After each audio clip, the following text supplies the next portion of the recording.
Bienvenue sur Believe Podcast. Je m'appelle Nada et ce podcast, je l'ai créé pour nous apporter une conscience et une perspective où l'être est à l'honneur et le faire à son service.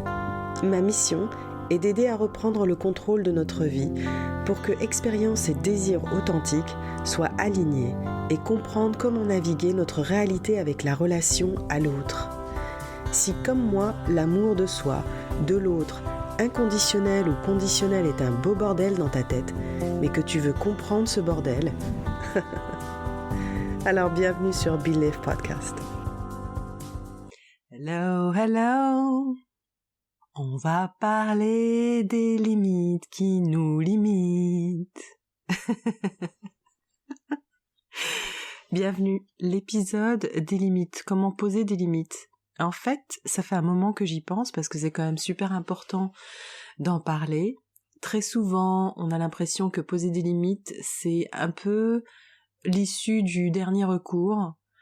Un peu comme si, tacitement, on avait tous compris qu'on savait où les limites devaient se poser et que on n'avait pas besoin en fait de les exprimer. Et en fait, c'est faux. Parce que pour moi, les limites, c'est pas déjà une issue de dernier recours, mais une limite, c'est la définition de nos besoins et de nos envies. En fait, nos besoins et nos envies passent par les limites. Je m'explique. Quand on était bébé, même dans la phase non verbale, nos limites, en fait, c'était les cris, les pleurs. On ne pouvait pas tolérer certains états de notre corps, et pour ça, on s'exprimait. Ça, c'est une limite. On tolère quelque chose jusqu'à une certaine limite. À partir de cette limite-là, on s'exprime. C'est ce que fait un bébé, très naturellement. Et on va venir déformer ces limites en lui interdisant de s'exprimer, en ne s'en rendant pas compte que, en tant que parent, quand on leur interdisait de pleurer ou quand on n'écoutait pas réellement leurs pleurs, en fait pour eux, c'est un besoin d'être connecté avec nous, adultes. Donc nous, en tant que bébés, c'était notre manière de nous connecter avec ce qui représentait notre sécurité. Et là, quand je pleure, quand je crie, ça veut dire « ça suffit, aide-moi ». Et nos parents, ils réagissent à quoi? Au son, au cri, leurs réactions vont être différentes. Certains vont être violents même. Donc, il y a tout un panel de réactions des parents qui va venir dire à l'enfant soit on va rester connecté et tu fais ce que je te dis, soit tu continues, mais en fait tu n'obtiendras pas la sécurité dont tu as besoin, la chaleur dont tu as besoin, le contact dont tu as besoin. Parce que c'est quand même très basique les besoins d'un bébé. C'est de la survie pure. Et c'est à partir de là en fait qu'on commence à construire nos limites. Et très souvent, nos limites, elles sont pas exprimées. Et du coup, nos besoins sont rangés dans un dossier archive. Et ce qu'on va faire, c'est qu'on va prendre les besoins de l'autre pour les nôtres.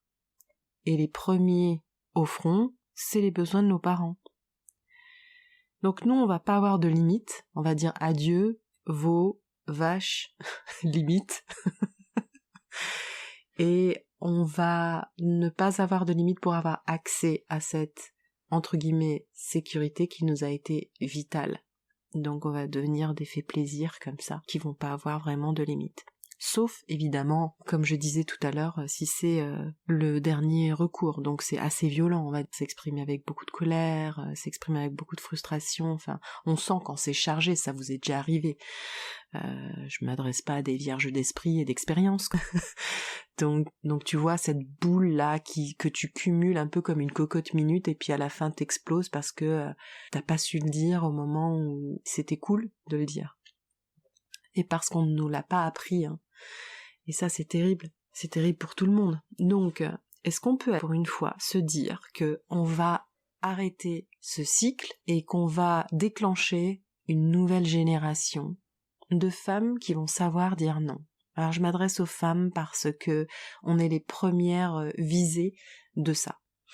Malheureusement, les hommes ont été favorisés, mais ils sont quand même dans le même sac Et donc, je précise quand je parle des femmes, c'est pas par opposition des hommes, c'est simplement parce que j'ai choisi de parler aux femmes dans la mesure où j'en suis une et que j'ai vécu dans la peau d'une femme et que c'est ce qui m'est le plus familier, que c'est ce à quoi j'ai envie le plus de parler. Et vous les hommes, je vous aime. Et aussi les femmes parce qu'on nous a appris depuis très longtemps et surtout depuis très longtemps de laisser les autres passer avant nous et puis dans nos cultures, que ce soit africaine, maghrébine, asiatique, l'homme passe avant, les autres passent avant nous, quoi.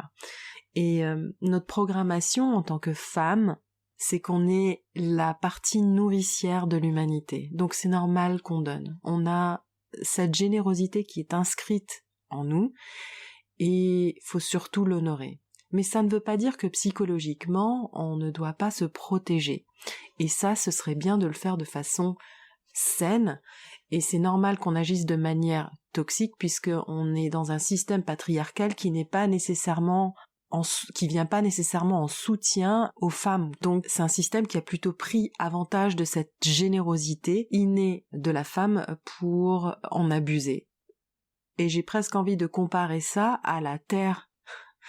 On abuse de cette terre qui est super généreuse, qui donne inconditionnellement, et on en abuse. Bref, je digresse, et avant de trop digresser, je reviens à poser des limites. Mais bear with me, reste avec moi et j'espère en tout cas que tu vas trouver une résonance. Ce qui est à prendre est à prendre, ce qui n'est pas à prendre n'est pas à prendre dans cet épisode, mais peut-être que tu vas trouver des éléments qui pourront être intéressants pour toi et puis qui pourront te permettre de voir les choses différemment. Par rapport justement à ce système qui nous a été imposé, par rapport à ce conditionnement qu'on a dû accepter pour survivre, le résultat c'est qu'on est très souvent en réaction de survie. Et quand je dis survie, ça veut dire la peur de se déconnecter des autres. Donc c'est pour ça qu'on prend un profil de fait plaisir. Et on préfère s'adapter et faire ce qui rend les autres heureux parce que ça nous rend heureux. Sauf que moi je ne pense pas que ça nous rende heureux, mais ça nous rassure plutôt. La preuve, ça ne dure pas longtemps. Quand on est profondément heureux, ça n'appartient pas au temps, ça n'appartient pas à l'agitation, au mouvement de nos émotions. Quand on est heureux, c'est simplement qu'on accepte, qu'on a cette ouverture et qu'on a cette assurance fondamentale et absolue, pas que rien ne peut nous arriver, mais que ce qui nous arrive est tout à fait surmontable en tant qu'être humain, tout à fait surmontable. Parfois c'est difficile, parfois c'est facile. Il y a des montées et des descentes, des contractions et des expansions. Ça fait partie du rythme de notre battement de cœur, de notre respiration. Donc on est cet élément-là, on est tous ces éléments-là. Donc comme je disais, c'est pas que ça nous rende heureux, c'est que en fait ça nous rassure. Et on a besoin en fait d'amener cette réassurance et cette assurance depuis notre intérieur plutôt qu'à l'extérieur, puisque c'est ce qu'on a toujours fait.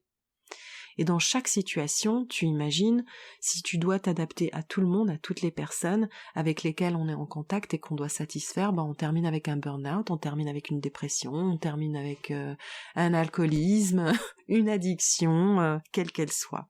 Donc ça veut dire qu'il y a un dérèglement de notre alignement avec certaines choses que je vais aborder dans ce podcast. Mais t'imagines si tu dois justement te distribuer, entre guillemets, à toutes les personnes qui partagent ta vie et que tu aimes beaucoup, mais il y a un moment donné où tu ne sais plus qui tu es, il y a un moment donné où tu ne sais plus quels sont tes besoins, il y a un moment donné où tu ne sais plus mettre de limites. Et à force, ça devient notre norme de s'adapter aux autres.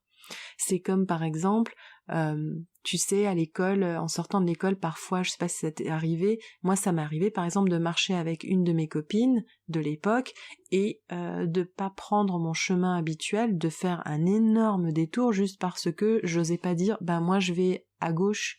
Je n'arrivais pas à me séparer de la personne, non pas parce que je l'aimais trop et que je buvais ses paroles, mais simplement parce que j'avais tellement peur de cette déconnexion, de cette séparation, que je n'osais pas dire, moi c'est là-bas, tu vois. Donc je me rappelle, je faisais des grands détours, quoi, et je me faisais engueuler en arrivant. Pourquoi c'est maintenant que t'arrives, nanani, nanana.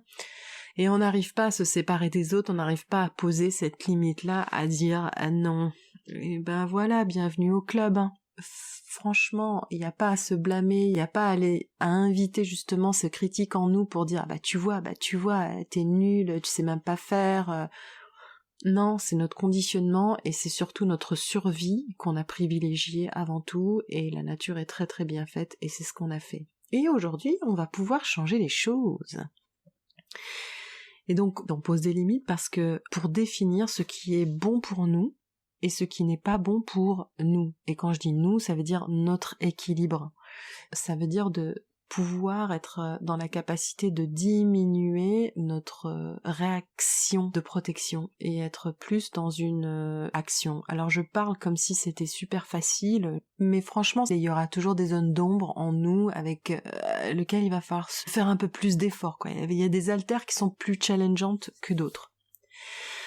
Mais en tout cas, il y a une chose qui est super importante que j'ai découverte dans sur mon propre chemin, c'est cette notion de limite. En fait, elle vient servir ma sécurité, elle vient servir mon sentiment d'être respectée, ce qui n'a pas toujours été le cas dans ma vie. C'est le sentiment d'être connectée, ce qui n'a pas toujours été le cas dans ma vie. Par exemple, me sentir sauve, respectée et connectée, ça va être... si je sais que me coucher tard, ça va me rendre grincheuse demain, ce que je vais faire, c'est que je vais me dire, je vais altérer mes interactions, parce que je peux être grincheuse toute seule, c'est pas grave, mais bon, en même temps, c'est pas très agréable d'être avec soi quand on est grincheux. Mais aussi, ça va altérer nos interactions avec les autres, on va être un peu plus snappy, on va être un peu passif-agressif, on va être peut-être un peu... on va mordre... Donc je vais me dire que pour mon propre bien-être et mon équilibre, et pour celui des autres, je vais me coucher tôt. Ça, c'est se poser une limite. On imagine, c'est arrivé dans mon passé où en gros tu tombes amoureuse de quelqu'un, tout feu, tout flamme, tout est permis, on s'en fout si on se couche tard, on s'en fout si on mange tard, on s'en fout si on a fini la boîte de Quality Street, on a mangé tous les Magnum et on a mangé tous les carambars en bingeant sur Netflix. Mais il y a un moment donné où tout ça, il y a la routine qui nous rappelle à l'ordre, notre travail qui nous rappelle à l'ordre, et du coup il faut se poser des limites. Et peut-être que le mec qu'on a à ce moment-là, lui, il est toujours en mode tout feu tout flamme, et puis il va appeler pour dire ça te dit de sortir, tu veux qu'on se retrouve chez moi, chez toi. Et là, ce qui serait bien, c'est pas de faire il m'aime trop, il pense à moi, comment, oui, viens, on se retrouve, tu vois, comment lui refuser cette proposition indécente de ruiner ma santé, mon sommeil, ma relation avec mes collègues, ma famille. Non, on sait comment est-ce qu'on va être le lendemain, la routine nous rappelle, et poser des limites, c'est surtout de s'honorer et de dire non, en fait j'ai une semaine chargée ou j'ai un projet, je te rappelle demain pour qu'on se voit. Donc ça, c'est poser une limite sans avoir peur de perdre la connexion avec son mec du moment ou avec le crush du moment. Et le truc, c'est que moi, j'en remarque autour de moi qu'on est hyper nombreuses à ne pas être conscientes que les limites, c'est pas des actions de dernier recours. Tu vois, comme si les autres, encore à l'extérieur, et je fais exprès toujours de souligner le truc de l'extérieur, parce que c'est toujours, la réaction de survie, c'est toujours l'extérieur est plus important que ce qui se passe en moi, quoi. Donc encore une fois, on a l'impression que les autres doivent deviner nos limites, parce que peut-être que nous aussi, on a dû deviner les limites des autres, genre de nos parents. On devait anticiper leurs besoins, on devait anticiper leurs réactions, et donc du coup on a l'impression que parfois ça devrait être aussi la même chose de l'autre côté étant les amis, l'amoureux, le collègue proche et tout ça. Non, ça marche pas comme ça ne marche pas comme ça. Et c'est pourquoi on devrait faire appel à notre sagesse, et notre sagesse, elle existe en nous. Alors je fais de la moquerie, mais je fais cette moquerie pour que tu le retiennes, non pas pour que tu me remoques back, tu vois. Parce que fondamentalement, je sais qu'on a cette sagesse. Et c'est cette sagesse, en fait, qui va nous permettre de nous sentir sauves, respectés, connectés. Et le point positif de tout ça, c'est que ces limites, c'est à nous de les dessiner et non pas de tenir responsables les autres de notre fatigue, de tenir responsables les autres de nous poser les mauvaises questions et surtout celles qui sont intrusives, indiscrètes, tenir responsable des autres des visites qu'ils nous imposent. Donc voilà, le point positif, c'est qu'on peut dessiner nos propres limites et balancer celles qui nous ont permis de survivre en étant enfants, mais que maintenant on est des adultes et qu'on est parfaitement capable de faire les choses. Alors, qu'est-ce que ça va nous demander ? Dans un premier temps, ça va nous demander de connaître nos valeurs, qu'est-ce qui est important pour toi, qu'est-ce qui te met en énergie en fait dans la vie. Est-ce que c'est d'aller danser une fois par semaine, ou aller à la piscine, ou écrire, c'est vital pour toi, ça te met en énergie, de voir tes amis. La famille, ça peut faire partie des valeurs. L'argent, ça peut faire partie des valeurs. Si je gagne pas d'argent, j'ai pas l'impression de créer, parce que l'argent c'est un résultat de notre créativité. Ça n'a rien à voir avec notre estime. Voilà. Donc appuie-toi sur tes valeurs. Qu'est-ce qui est important pour toi pour te sentir en relation de confiance et de confort avec les autres. Et la seule condition pour que ce soit le cas, c'est que tu connaisses tes valeurs, c'est de te connecter à tes valeurs. C'est ce qui va vraiment dessiner ton profil, le profil que tu as envie d'avoir pour échanger avec les autres, pour être en relation avec les autres. Moi, par exemple, une de mes valeurs, c'est le respect mutuel. Alors, je suis une introvertie. Une introvertie, c'est quelqu'un qui va avoir besoin de se ressourcer en étant seule. Une extravertie, ça va être une personne qui va avoir besoin d'être en contact avec les autres pour se ressourcer. Alors, je ne comprends pas ce concept parce que je suis une introvertie, mais peut-être qu'un extraverti ne va pas comprendre le concept de l'introverti non plus. Mais en tout cas, il paraît que ça se passe comme ça là-bas. Donc si par exemple je vais passer beaucoup de temps avec des gens, je vais avoir besoin de me retirer et d'être seule pour me ressourcer. C'est too much. Je me sens envahie et je vais avoir besoin de moments seuls. Donc l'extraverti, c'est l'inverse. Je vais peut-être faire un épisode sur les introvertis et les extravertis et d'inviter une personne extravertie pour me raconter un peu c'est quoi son monde. Je le comprends pas et en même temps on a besoin d'eux puisque ils ont besoin d'être en contact avec les autres, donc on fait partie de leur crew quoi. Et je trouve ça super. Ça c'est la limite de ce que je peux comprendre. Après l'extraverti, je le comprends pas. Je suis déjà épuisée. Donc je reviens à l'exemple. Donc je suis une introvertie, j'ai besoin de me ressourcer en étant seule. Donc on imagine que je vais à une soirée avec mon chéri. Et donc je décide de partir parce que je sens que là je vais plus être utile pour qui que ce soit, donc je vais rentrer. Et si mon mec me dit attends, tu veux pas t'amuser encore un peu plus avec moi, tatati tatata, là par exemple il y a quelques années je serais restée. J'aurais pris des stimulants pour pouvoir passer la night, la traverser avec mon chéri, et comme ça on aura des bons souvenirs, on va bien en parler le lendemain, et tout ça on aura plein de choses à partager. C'est vrai qu'il y a beaucoup de choses à partager entre 2h et 7h du matin. Alors que maintenant, je vais plutôt rentrer parce que ça fait tellement de bien de pouvoir être sous ma couette et de me réveiller et d'être lucide le lendemain. La deuxième chose, c'est que ce qui va nous demander, c'est d'être honnête et transparente. Bon, tu vois par exemple, l'exemple que j'ai donné à l'instant. Pour éviter tout malentendu, tu te connais un peu plus, tu vas pouvoir même anticiper en disant, écoute, je risque de rentrer plus tôt, donc sois pas surpris si à un moment donné je te dis que là je vais rentrer, ça me fait du bien, demain j'ai envie de me réveiller en forme, je te préparais à déjeuner, tu lui dis des choses qui te feront plaisir de faire le lendemain, quoi. Donc c'est hyper important de pouvoir communiquer ses besoins et ses envies. J'ai envie de rentrer plus tôt ce soir.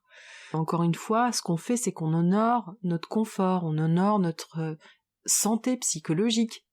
C'est super important quand on est hypersensible. Aussi, une autre chose, c'est de savoir dire non, no, nein, niet, la. Faut que j'en apprenne d'autres. Ce court mot, chez nous, les hypersensibles et fait plaisir, c'est très difficile de le prononcer. Et quand on ne sait pas dire non, alors le problème c'est que quand on ne sait pas dire non, ça veut dire qu'on n'a pas de limite. Et quand on n'a pas de limite, et qu'à un moment donné, on arrive à une saturation ou à un ras-le-bol d'une situation, on va être vachement dans la réactivité, dans une réaction de survie. C'est-à-dire que soit on va s'isoler complètement, et s'isoler, ça veut dire ne plus répondre aux textos, ne pas répondre au téléphone, faire comme si cette situation elle n'existe pas, et de se créer une vie où la situation n'existe pas, soit on va être hyper violent. Ça peut être ça aussi.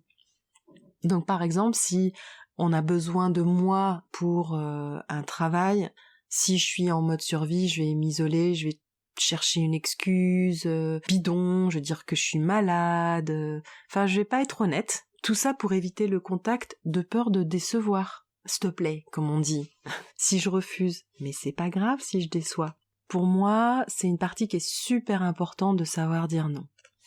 Alors au départ, on peut être super maladroite, parce qu'on n'a pas l'habitude de le faire, on est d'accord.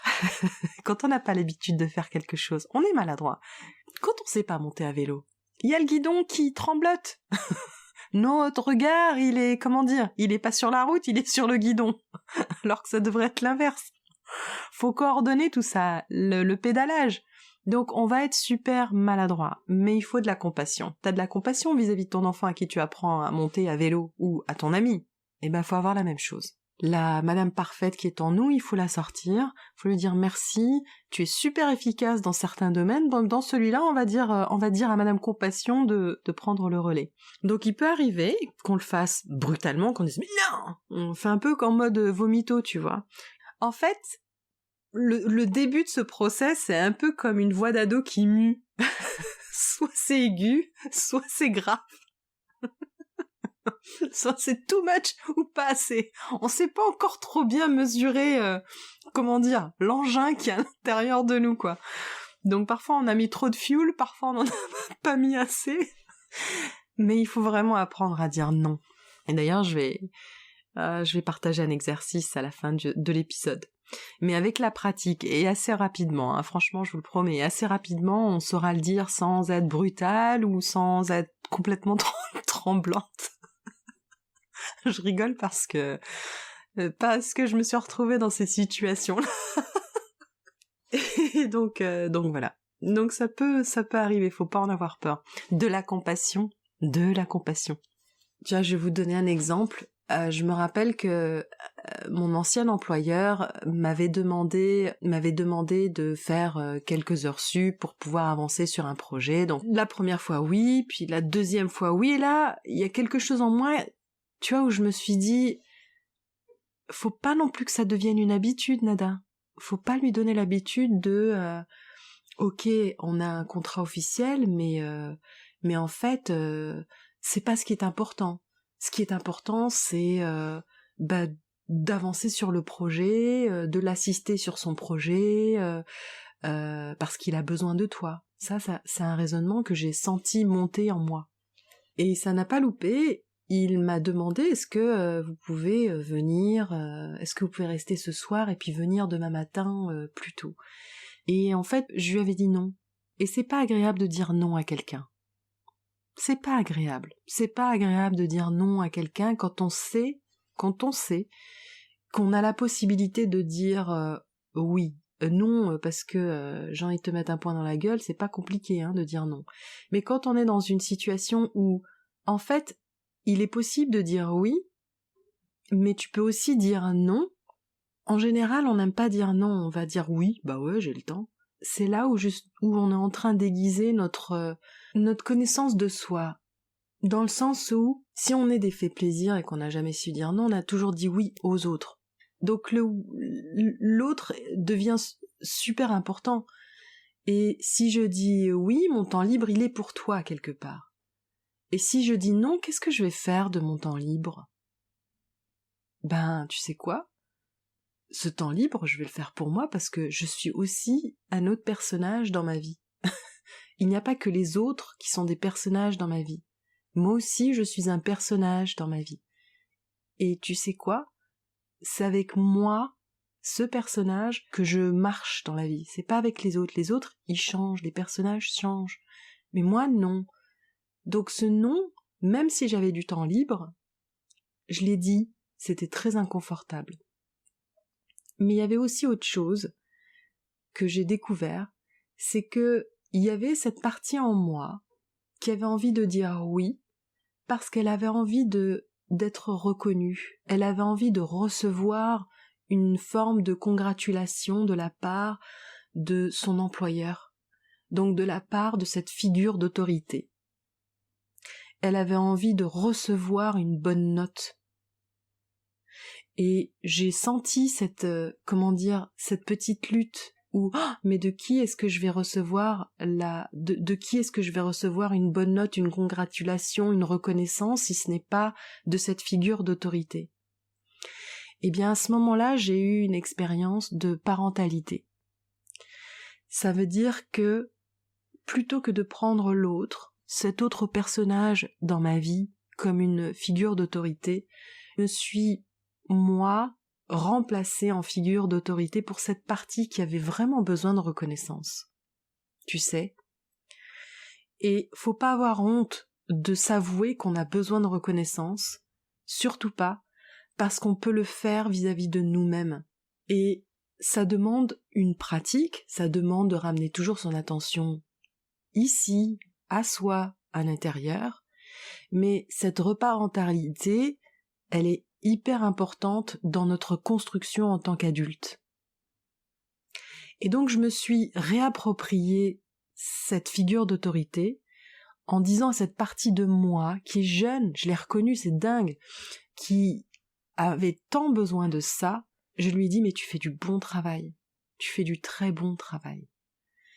Et ton travail n'est pas remis en cause si tu as besoin d'aller retrouver par exemple ta famille qui est de visite dans la ville, ou si tu as envie d'aller retrouver une amie, ou si tu as envie d'aller voir ce film, si tu as envie de lire ce bouquin plutôt que.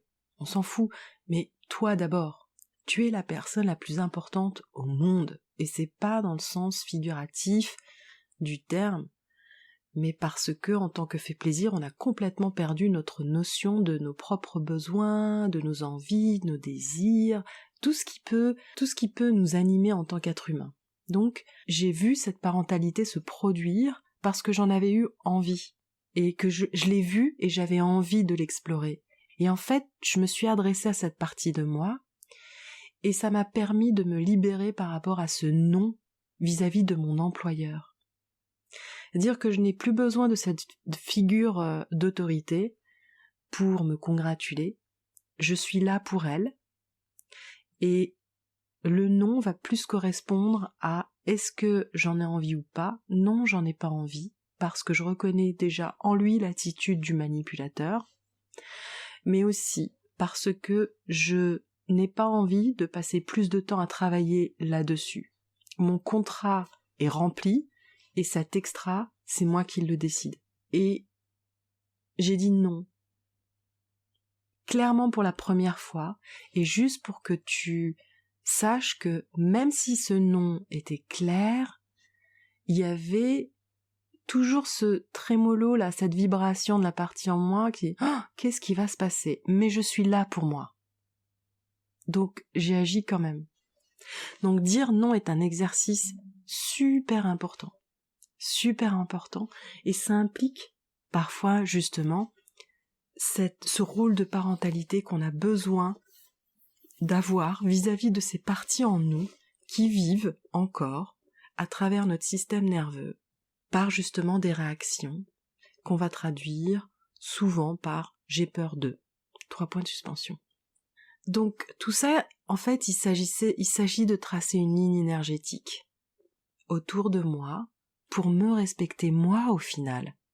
Parce qu'au final, c'est super important de se faire respecter, surtout quand on ne nous a pas appris que se faire respecter en tant que femme, c'est une voie en plus pour défendre ce qui est injuste, ce qui fait mal. Ouais, ce qui nourrit plutôt que ce qui détruit. En fait, poser des limites au départ, c'est un peu comme si on disait stop pour les autres. Au départ, c'est ça. C'est normal parce qu'on est dans une posture extérieure-intérieure. Et au fur et à mesure, cette posture extérieure-intérieure, elle va basculer de l'intérieur vers l'extérieur. Ça devient plus pour répondre à mes besoins. Et mes besoins, c'est de protéger les parties en moi qui ont soit eu besoin d'être congratulées, soit eu besoin d'être consolées, soit eu besoin d'être accompagnées pour jouer. Peu importe, mais c'est plus pour répondre à elles que répondre aux autres. Donc c'est plus les besoins qui sont à l'intérieur auxquels je vais répondre plutôt que les besoins qui étaient à l'extérieur. Donc les limites, elles vont plus venir au fur et à mesure me servir à moi plutôt que de servir à dire stop aux autres. Mais c'est un process qui est normal de s'entraîner sur les autres. Mais très rapidement, on va le faire sur soi. Et là, on va passer à l'exercice que je vous ai proposé en début. Un petit exercice que je vous propose de faire pour commencer à s'inviter à poser des limites. Et je voudrais que vous entraîniez dans chez vous, ou que vous soyez, mais autant que vous soyez tranquille dans la mesure où vous allez faire appel en fait à vos sensations. Et pour faire appel à vos sensations, il faut être dans un lieu calme ou en tout cas avoir trop de stimuli autour de vous. De vous poser et de dire dans votre langue à vous, celle avec laquelle vous parlez, non. Non. Et qu'est-ce que ça vous fait dans le corps? Non. Est-ce que tu le sens dans tes jambes? Est-ce que tu le sens dans ton ventre? Est-ce que tu le sens le long de tes bras? Est-ce que c'est partout? Il n'y a pas de réponse unique. C'est une réponse avec ton propre système, ton propre conditionnement. Où est-ce que ça se ressent dans ton corps?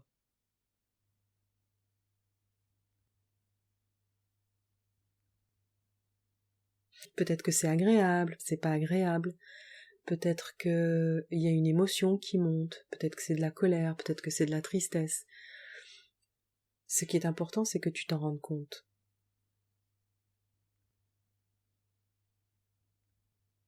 Et je vais t'inviter à penser à une personne qui est une figure rassurante dans ton entourage. Vraiment rassurante dans ton entourage.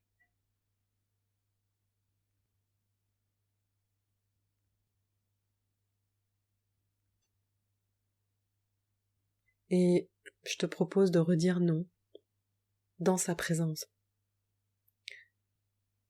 Elle est là et vois comment le non est reçu par le corps.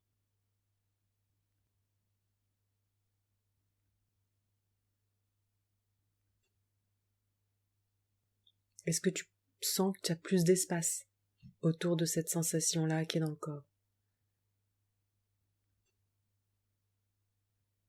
Est-ce que tu trouves que ça se disperse un peu plus? Note ce qui se passe, en fait, quand tu dis non en présence d'une personne qui te rassure.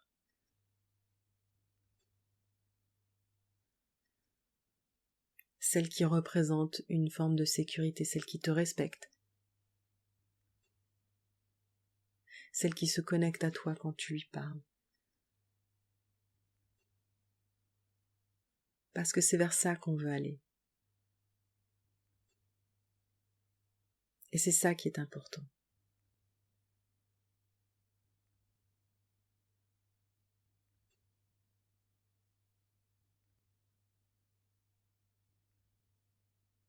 L'idée, c'est pas de rester toujours connecté, c'est pas de rester toujours connecté ou être à l'affût du respect ou être à l'affût de la sécurité, parce que, je veux dire, ici, toute la journée, on est sollicité, on agit, on réagit. C'est pas très grave, on n'est pas là pour faire la police, mais on est surtout là pour réaliser que, en fait, notre sécurité, notre respect, notre connexion, elle est toujours accessible. C'est surtout ça.